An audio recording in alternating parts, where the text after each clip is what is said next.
গৌৰৱ আৰু লুৰিণজ্যোতি গগৈয়ে কৰিব নোৱাৰা কামটো তামিলনাডুত থালাপতি বিজয়ে কৰি দেখুৱালে। থালাপতি বিজয় তামিল চিনেমাৰ হিৰো। সাউথত ফিল্ম ষ্টাৰৰ প্ৰতি ক্ৰেজটো এনেও অলপ বেলেগ। তাতে বিজয়ে নিজৰ এটা ক্লিন ইমেজ চিনেমাৰ জৰিয়তে বনাইছিল আৰু VMI নামৰ নিজৰ ফেন ক্লাবেই কওক বা ছ'চিয়েল ৱেলফেয়াৰ অৰ্গেনাইজেশ্যনেই কওক তাৰ জৰিয়তে গ্ৰাছৰুটত কাম কৰিছিল। লগতে নতুন যি জেনজি ভোটাৰ আছে তেওঁলোকে পুৰণি দলসমূহৰ লগত লাহে লাহে ডিছকানেক্ট ফিল কৰা হ'ল। মানে তেওঁলোকে ইমান কানেক্টেড ফিল নকৰে পুৰণি দলবোৰৰ লগত আৰু বিজয়ে সেই সুযোগ ল'লে।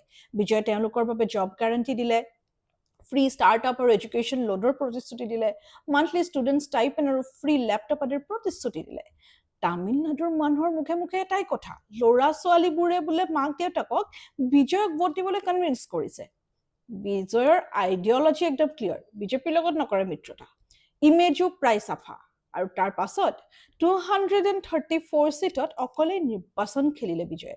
মানে নিৰ্বাচন নহয় যেন এক বিপ্লৱহে, সকলো জঁপিয়াই পৰিল বিজয়ক বিজয় কৰিবলৈ। আৰু এতিয়া বিজয় তামিলনাডুৰ মুখ্যমন্ত্ৰী হোৱাৰ দিশে।